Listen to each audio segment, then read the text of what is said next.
Hello and welcome back to Dex's Deviants. Today we are looking at the last part of the topic of Who Am I? And in this one we're looking at the understanding of your body. So, I would once again like to welcome back the wonderful Dr. Sprott. How are you doing? I am doing pretty well. Good. Things are going well. Glad to hear it. Thanks for once again joining me. I really appreciate it, even if I have technical issues once again. It just seems to be a common thing now. So today we're going to be looking at two of your other papers, which is the 50 Shades of Stigma and the Rates of Injury. So we'll start off by having a little look at the 50 Shades of Stigma, exploring the healthcare experiences of kink-oriented patients. So the summary I've kind of got here for that paper is that it investigates the healthcare experiences of individuals who engage in BDSM and other kink activities, focusing on the stigma they encounter within the healthcare system. The study highlights the challenges kink-oriented patients face in receiving appropriate and non-judgmental care and provide insights into the impact of stigma on their health and well-being. So, can you kind of tell me about the key points and understandings of this paper?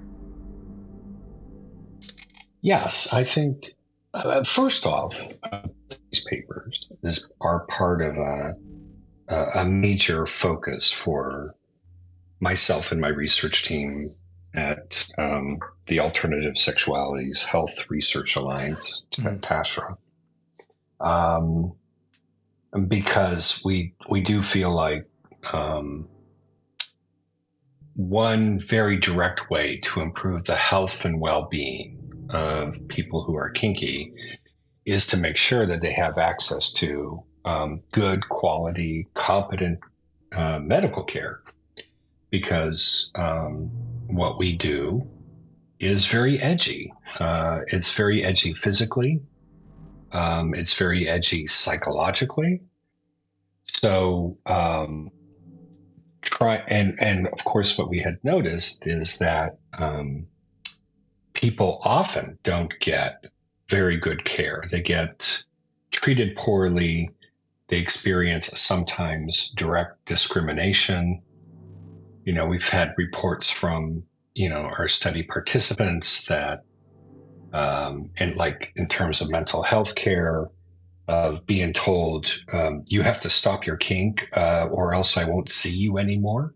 Oh, Um, yeah, we've generally probably the most common though experience is just like silence, just nothing. And one of the main findings in each paper that you talked about is reporting on a different research project or research study along this whole line of research. And in both places, what we note is people are often don't want to come out to their doctors or to their therapists. Many times because they anticipate that they're going to be rejected or they're going to experience some sort of prejudice or bias, some sort of disapproval that will, in fact, make their trying to get healthcare really problematic. So there's a high degree. I think the second paper we noted, and we're collecting data right now in the International Kink Health Study along these exact questions, which is how likely do you think you might come out in the future to your doctor? If you did come out, what was that experience like? And what we find in all of these studies is that probably about half of kinky people just never bring it up.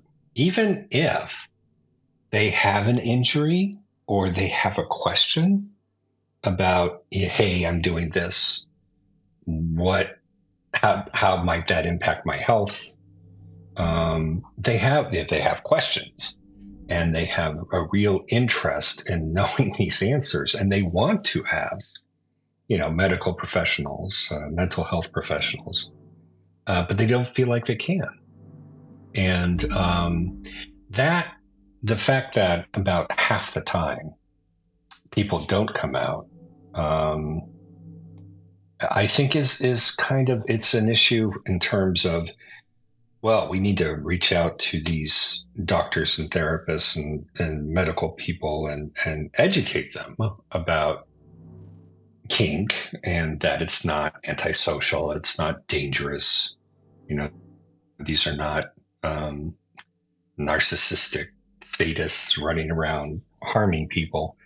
But that, they do have, perhaps have some particular specific health needs because of the things that they do, the kinds of relationships they're in. So part of it is really educating medical professionals, mental health professionals. And we do a lot of that in Tashra. We take these findings and we turn them into trainings for therapists and doctors. And we continue to do that work and spend a lot of time and our effort on trying to educate professionals. But there's also the need to educate the community, that in fact, there are some kink friendly professionals out there, doctors and therapists who are very knowledgeable, very welcoming, very affirming. They're not, they're a little hard to sometimes locate, to find, but they are out there, and that number is increasing as the culture changes, as society changes, and as we continue to do our work over these past 12, 15 years, really trying to improve how healthcare happens for kinky folk. um, I am seeing some positive change, but it's still possible. It's still, I would say maybe 10% of the people who, participate in our studies report some sort of really negative interaction with a healthcare professional.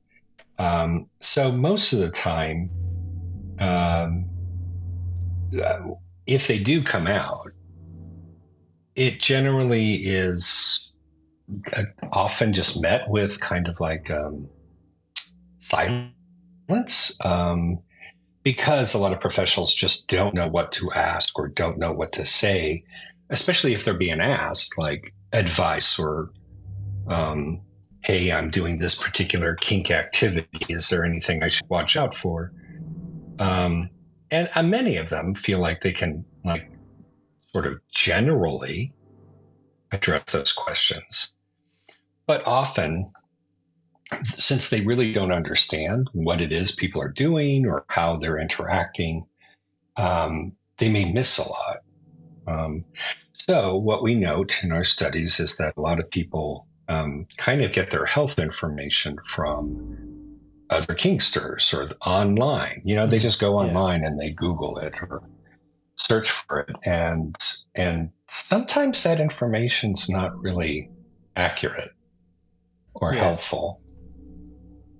So, um, so that is kind of a concern that we have in Tashra is, well, we really want to educate the kink community so that they are better advocates for themselves when they need the health care.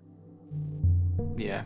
And I can fully understand that, as I have seen people, I've even had my own experiences where kink maybe hasn't gone right, and you have to get checked out and make sure everything's okay. Um, and there's either moments of silence, or they kind of give you the look. You can kind of see it in their eyes, where their eyes kind of start. processing what you've kind of just said to them, and they're a bit like, "Ah, okay." Um, Even kind of looking recently, I've had an experience where came back from Darklands and somehow managed to get a Shigella Mm-hmm. infection. And even having spoken Mm-hmm. to Yeah. the Scottish Environmental Protection Agency, because you get a nice little call from them to ask you, where have you been? What have you eaten? What have you been interacting with? Could it have been this? Could it have been that? And it Mm-hmm. was all of these questions, and it was like, well, I don't think it was this, and well, no, the food was pretty good. It was in a well handled area, and it was a very last question of, oh, could it have been anal sex? And it was like, well, yeah, that's very possible. And it's at that moment they kind of click and go, okay. Um, so yeah, it's a bit strange that they don't really want to talk about it until it's absolutely necessary. And that's just how I feel about Mm-hmm. things over here. Um, Well, I think that's pretty common oh um, yeah, in many places. I mean, I'm always constantly surprised at how little about sex and sexuality is part of the training of doctors and therapists. I mean, it's yes, remarkable that they don't know more, and so they don't feel comfortable even asking. no, it is really And surprising, especially in settings where there's definitely people that the way they look, they have a certain look, and you can kind of tell that they're a little bit alternative, and it's just they wear their kink and their pride on their sleeve. That is very obvious, but they still don't ask. They still treat as if nope, this person's not doing anything like that.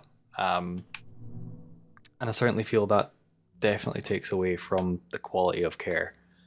Um, Obviously, it's not nice to assume, but at the same time, there's people that you can certainly tell are more inclined to these activities.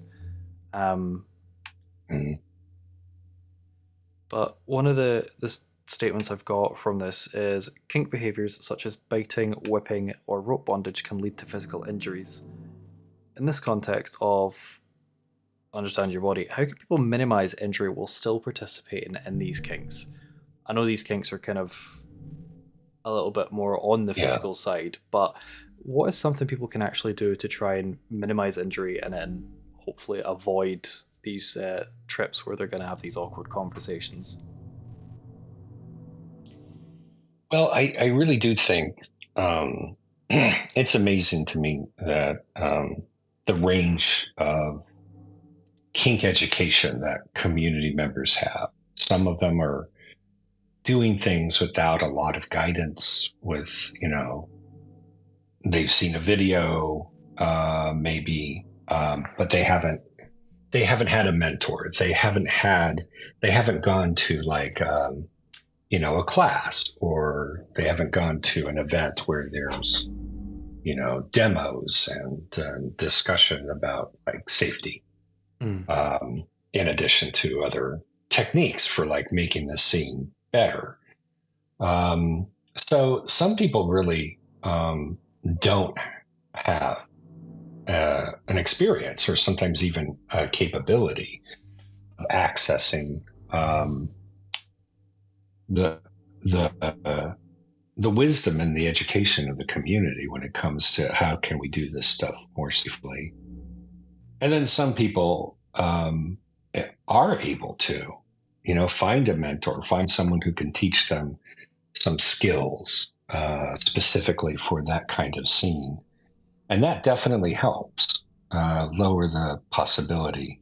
I think, given how we really are doing these sort of unusual and amazing and fantastic things with our bodies, it probably pays to actually learn a little bit about anatomy, Yep. learn a little bit about like, safe places to hit, or safer.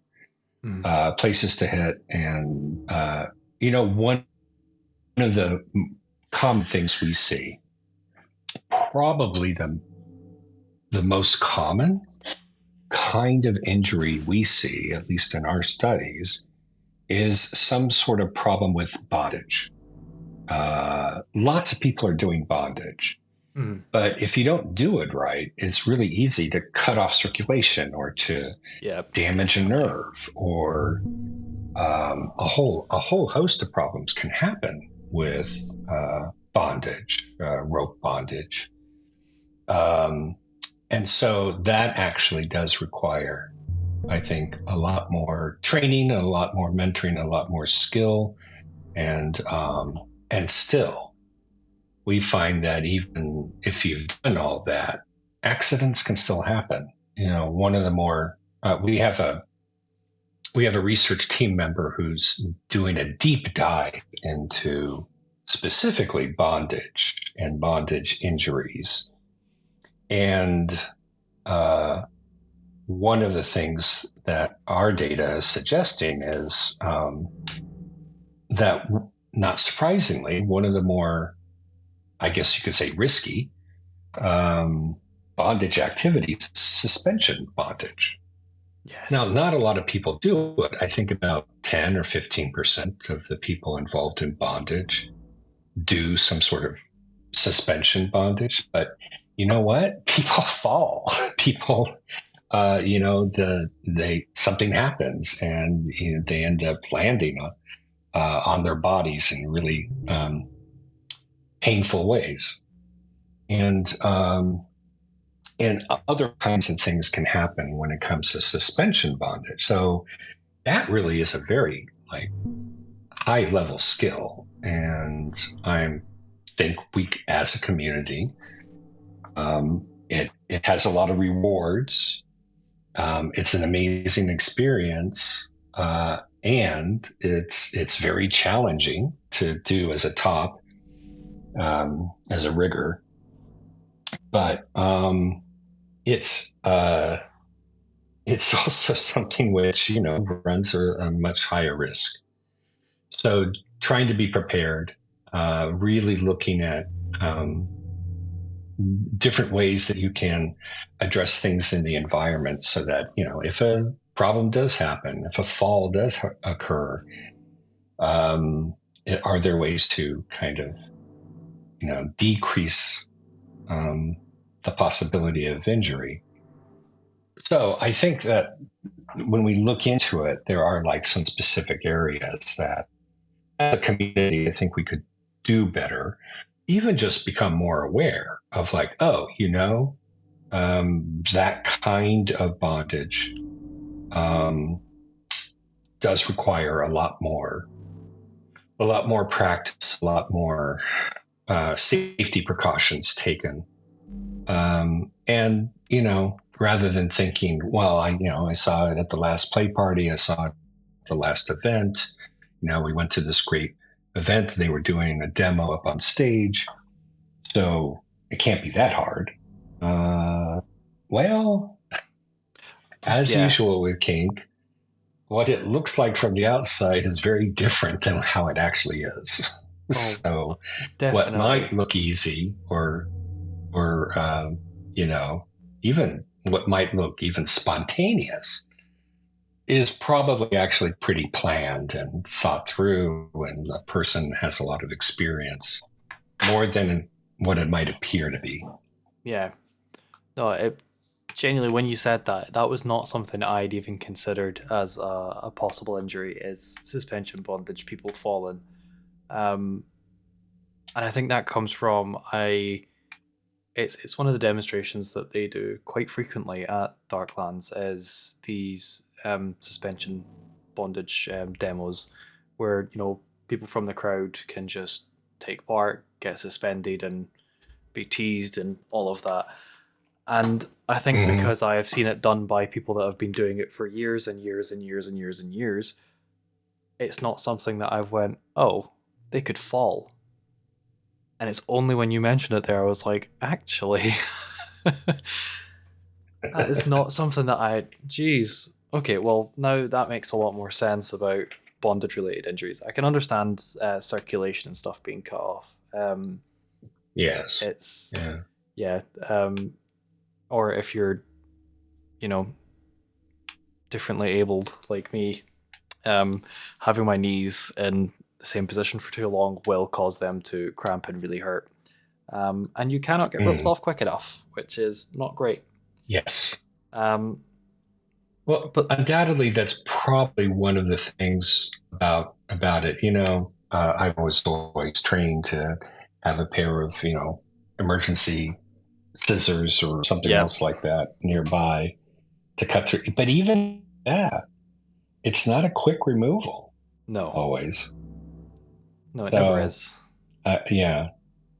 So when you're doing with things like circulation or nerve damage or pressure on a nerve or something, um, yeah, trying to be as quick as possible and be prepared for that is definitely one way to kind of lower the risk of Yeah, something going wrong. But I've had we had one report of some guy who uh, got not suspension bondage, but had ropes, etc. And he was in a bondage position where his hands were way above his head, yep. and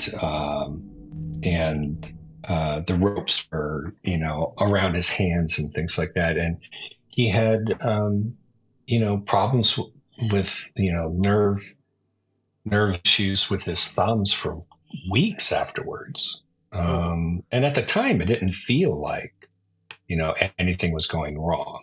yeah, So these are all reasons why bondage, in particular. I mean, it's all of these risk factors and the fact that bondage is probably one of the more common kinks or scenes, that people do.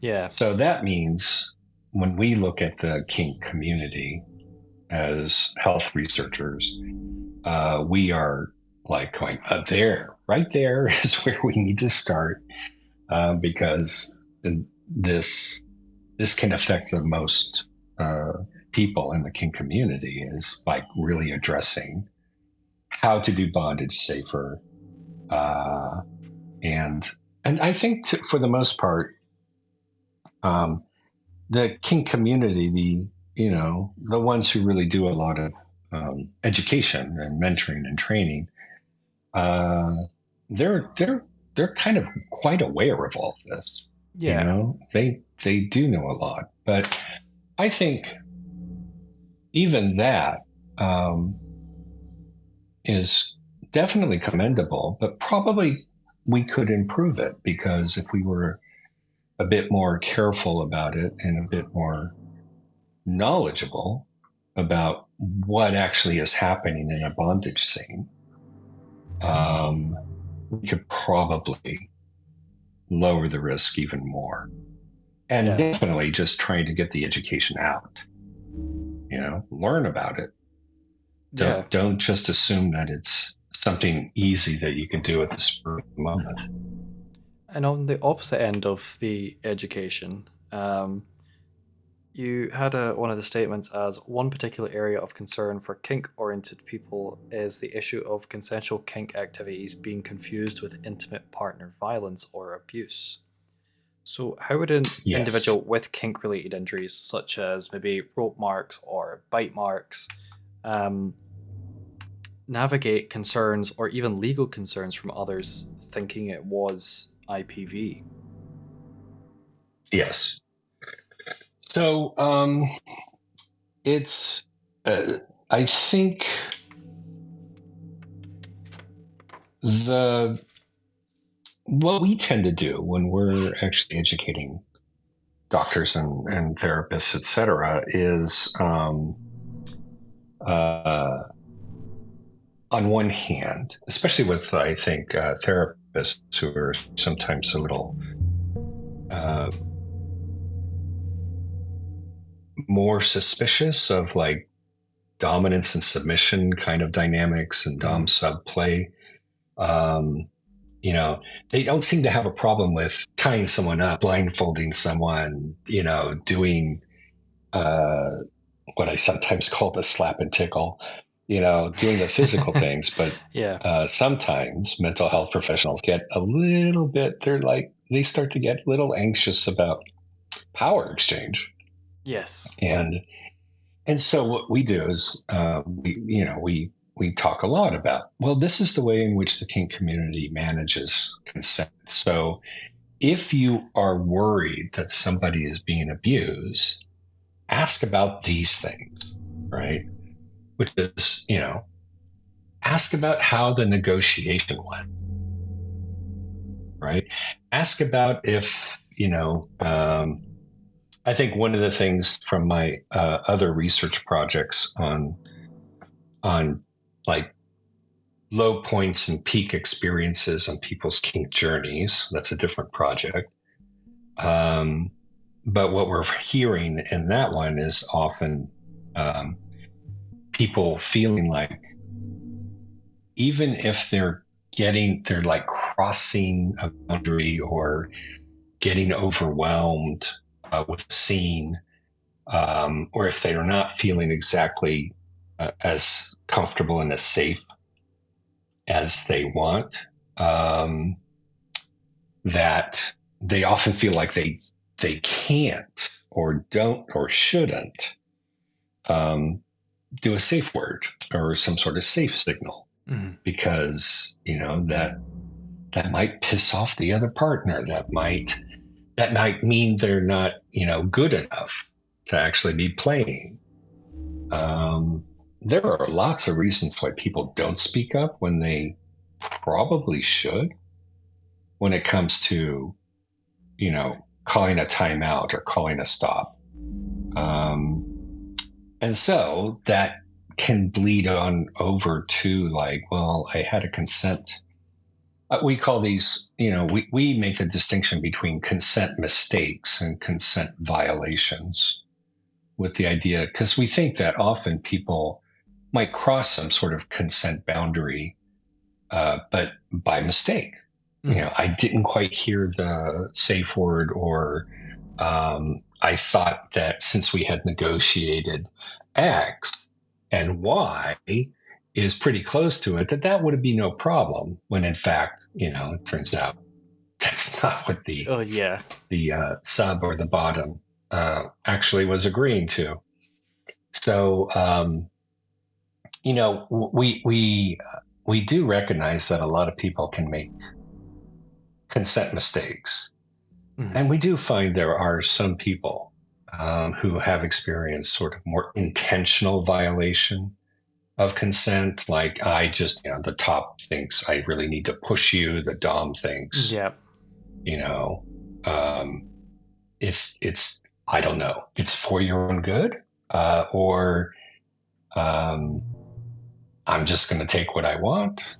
Mm-hmm. And so there are these experiences. But teaching doctors and therapists that there are all of these nuances, and we have negotiation, we have safe words, and then we have aftercare. Yes. Ask, the kinky person, what was the aftercare like? Did you even talk about it before doing the scene? And then were there any, a couple of days later, was there a time to debrief, like to talk about, hey, this is how the scene went. This is what I liked. This is what I didn't like. Information for next time. Um, those are all of the things the kink community knows how to do to manage consent Mm-hmm. and to keep things in a good place. Uh, and so, if a doctor or a therapist is worried that, well, maybe this is abuse, um, and the first question always is, was it intentional, or you know um,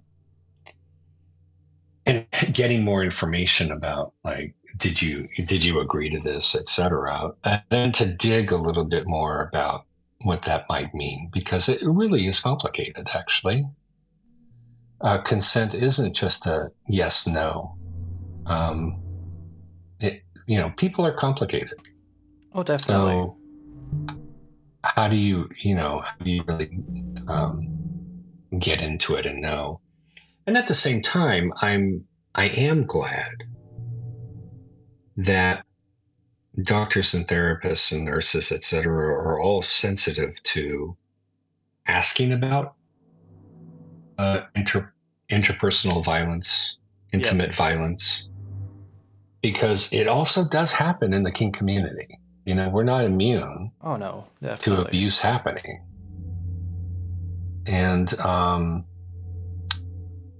I remember in that first paper that you mentioned, one of the people we asked about and interviewed told a story of um, going in for an injury. It actually was related to something that was abusive in their dynamic. And the very first question that got asked was, do you feel safe? Do you feel like you're in danger at home? And their knee jerk reaction was to say, I'm fine. And then they told us later, they said, I just wish somebody would have asked me one more time, because then I would have said the truth. Yeah. And oh, I gotta say that story just still haunts me in some ways. Um, it is kind of okay to ask more than once. And yet, I know one of the things that just feels terrible to people who are not in an abusive relationship, but to have someone keep asking, are you being abused because you're doing kink? It starts to feel really, because there is this huge stigma that kink is violence. And Yeah. so um, to be asked two or three times, right? Is this abusive? Are you feeling safe, etc.? And to feel like um, even asking that question, kind of the kinky person is thinking, oh, they're prejudiced against kink, you know, just by asking the question. Yeah. And so this is a hard thing, and we really do need to, on the professional side, medical professional side, on the community side, we need to really kind of work at this together to make it okay to ask these questions Yes. um, without it being, some sort of discrimination or bias, without it being misunderstood. Um, and that's something I think a lot about, and we try to address in our work. And I feel like we're still at the very beginning of being able to address it. I mean, I think these are doing fantastic work so far. Um, Certainly, from kind of my own understanding of the papers, it is a lot of hard work that these are doing, especially with trying to teach these healthcare professionals about kink, um, and kind of how they can help patients, even just by being listening and understanding, is incredible work. It would certainly make a lot of people's lives a lot easier, because I do think that Mhm. fear of opening up to a healthcare professional is a real thing globally. It's not just a kind of localized thing. Um, Yes. and we can kind of see that in the second paper, the rates of injury and healthcare utilization for kink identified patients. Um, the paper examines the rate of injury and healthcare utilization among kink identified individuals.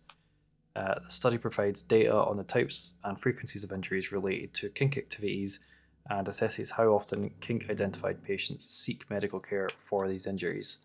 It also explores the barriers to healthcare utilization faced by this population. Um, And just some of the key points that I got from this were it's kink activities can sometimes result in injuries. The rate of severe injuries are relatively low, which is quite good to hear. Um, Most injuries Yeah. reported by kink identified individuals are minor and can be self treated. Um, Despite experiencing injuries, many kink identified individuals do not seek medical care due to fears of stigma and judgment from healthcare providers. Um, those who do seek care often face challenges in receiving non judgmental and knowledgeable treatment. The most common types of kink related injuries include bruises, abrasions, and strains. Um, More severe injuries, though rare, can include fractures, burns, and lacerations. And one of the key Mhm. barriers to seeking medical care include the fear of discrimination, previous negative experiences with healthcare providers, and a lack of provider knowledge about kink. Addressing these barriers is essential to ensure kink identified individuals receive appropriate and timely medical care. Um, so, just off that, you've got down in this paper, Waldura and colleagues reported that kink identified people in their San Francisco Bay Area sample commonly turned to the kink community via online forums or in person to obtain information about kink and health. Based on this, do you think avoiding visiting your primary healthcare provider due to the stigma surrounding kink and instead seeking advice online is advisable to those not wanting to disclose? Oh, you know, I I really respect the decision not to disclose, because I do think some people are in a position where, you know, if they get, exposed as being into all of this stuff or having these kinds of relationships can cost them. I mean, we do see that people have, in certain circumstances, maybe a bit more in the past than right now, but people have lost like custody of children or lost their jobs or they have experienced some really pretty negative consequences Yeah, for being outed or for coming out as kinky. So, I take the reality of that pretty seriously. Um, and if you are in a position where you can come out and not have it blow back at you, I really think people should do that because the more that people come out, the more that the stigma is addressed, and the more this is the lesson from the LGBTQ community, for decades, mhm. is the power of coming out, and it does change society, and it makes the stigma less. Um, you know, it doesn't make everything go away or make it so that we're not having to deal with all of these issues, but um, it does definitely help Yeah, to make it so that less it's less costly, less problematic. So everybody has to judge like where they are, what they're capable of. Um, and all I can say is, I think perhaps the kink community should encourage coming out as much as people can, and not, denigrate people for not coming out. That's the other thing is, don't shame them for wanting to be discreet or not to stay in the closet or whatever. But at the same time, to give them support if they do decide to step out and yeah. be public. No, absolutely. Um, so, but I kind of feel like uh,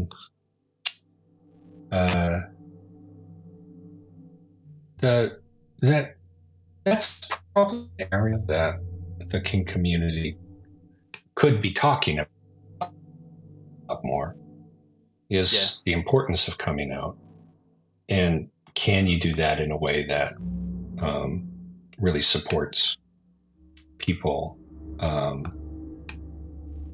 so that we we support them, Mhm. um,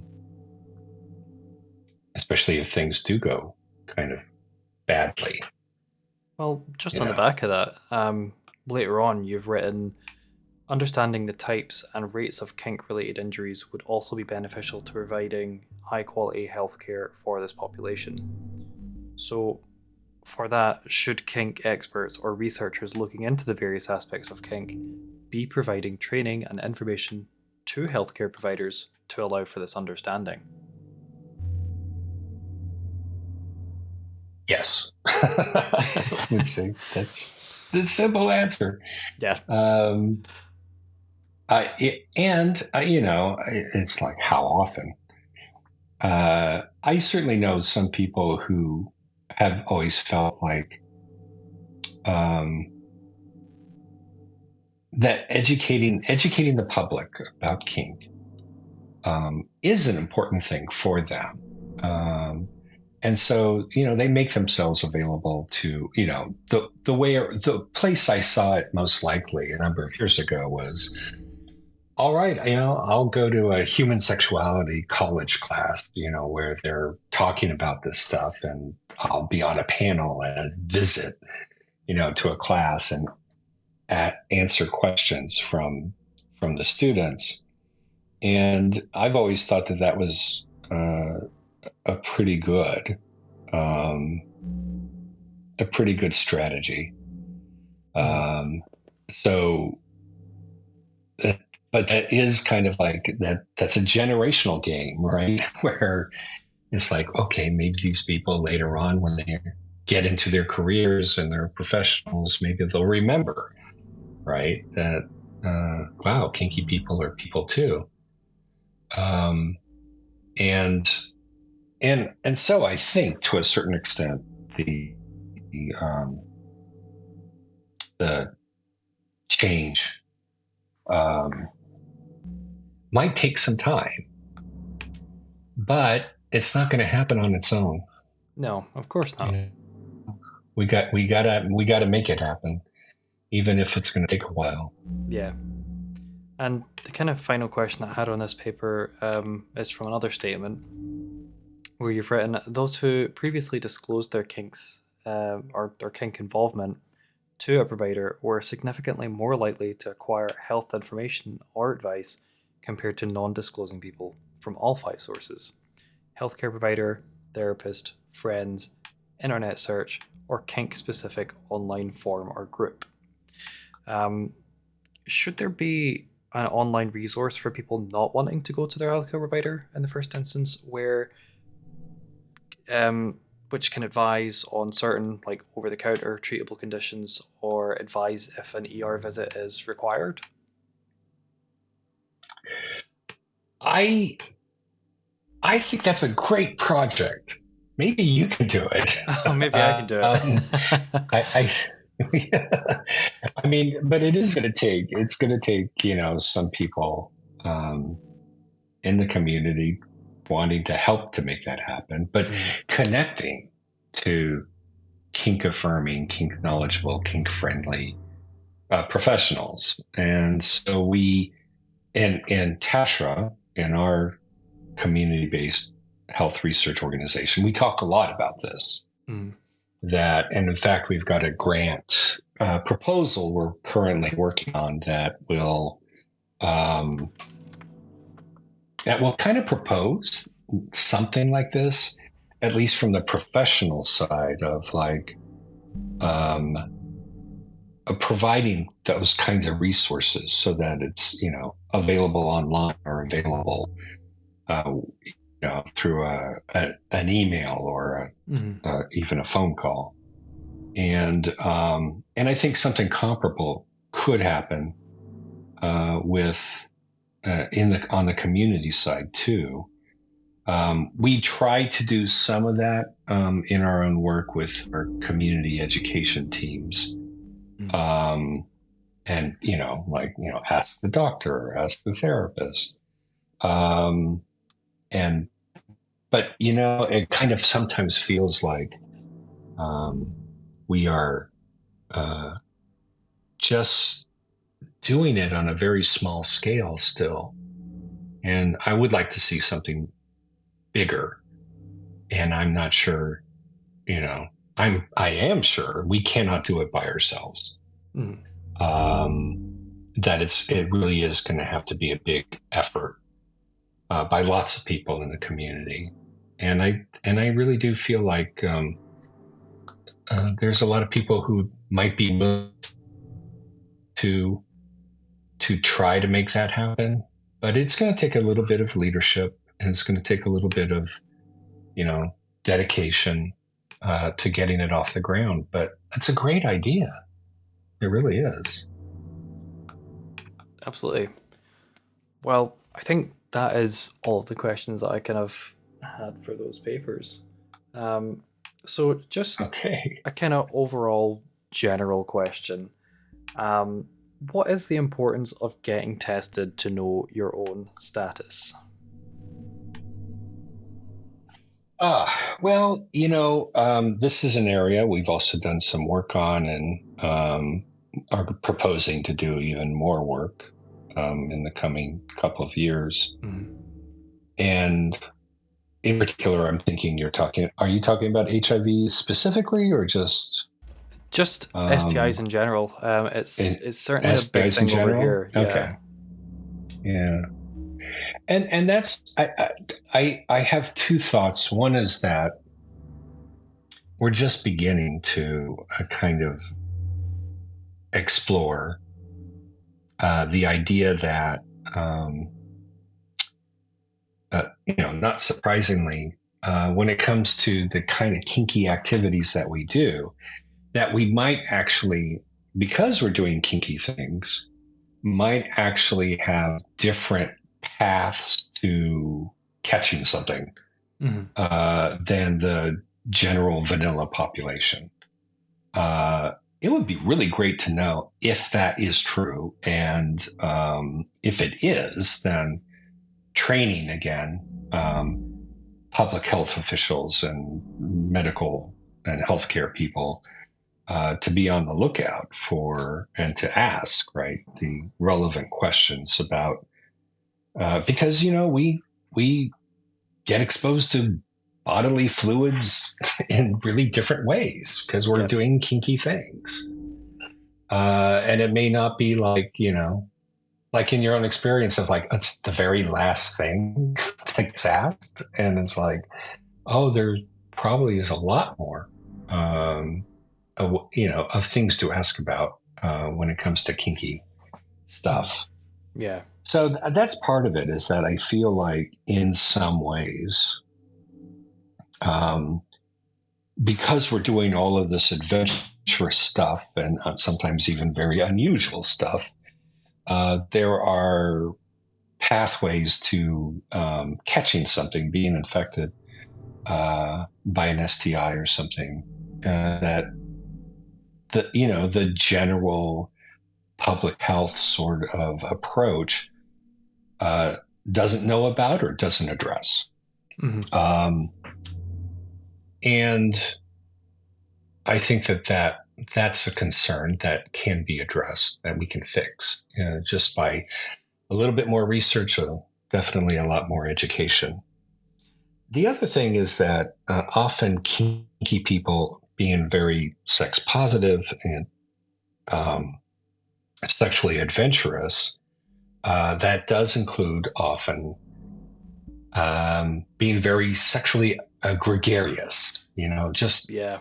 having a lot more partners, having a lot more fun, having a lot more Yep. sex than the general population. And how can we do that without slut shaming or something like that, where uh, again we would have to really address a lot of misconceptions and some, you know, stigma and discrimination and prejudice against just being sexually active in the ways that we are.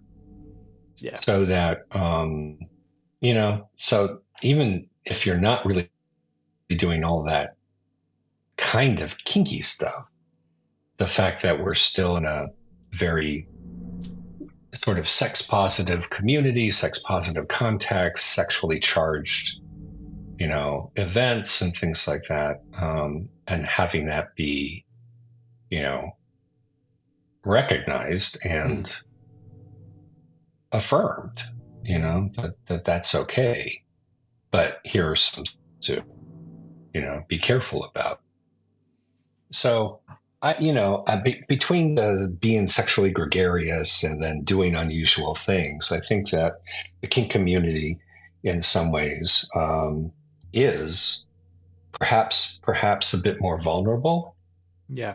to infections, um, and at the same time, I'm always amazed at how much the kink community and the poly community and all of these adjacent communities to the kink community, how good they are actually about talking about sex and talking about STIs and health, way more than the general population, and that I think is a strength.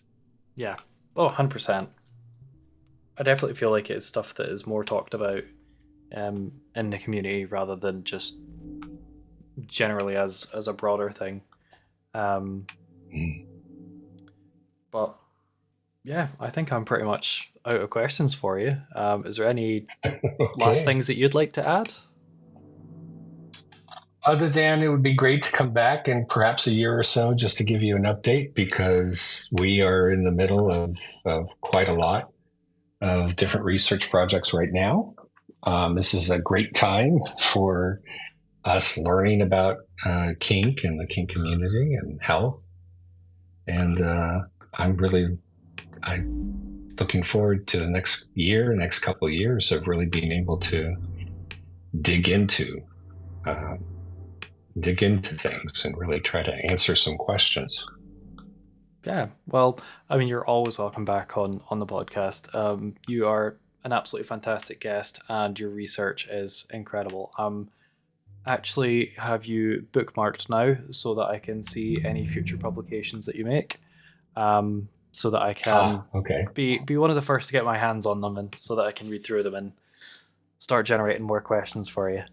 Um, but no, thank you, Okay. thank you very very much for your time for these 3 episodes. I was very naive before I met you, where I said, it'll be 3 45-minute episodes, um, and I've now got, I think, like, what, 4.5 5 hours worth of recording footage from you. So you've been absolutely fantastic. You just have a wealth of knowledge, and yeah, I'm more than happy to have you back on anytime, even if it is just you've got new research that you want to share with the world. I'm more than happy to make my Okay. platform available for you. So thank you once again Sounds great. for coming on the podcast, and I look forward to having you back. All right. Thank Thank you you. very much. Cheers.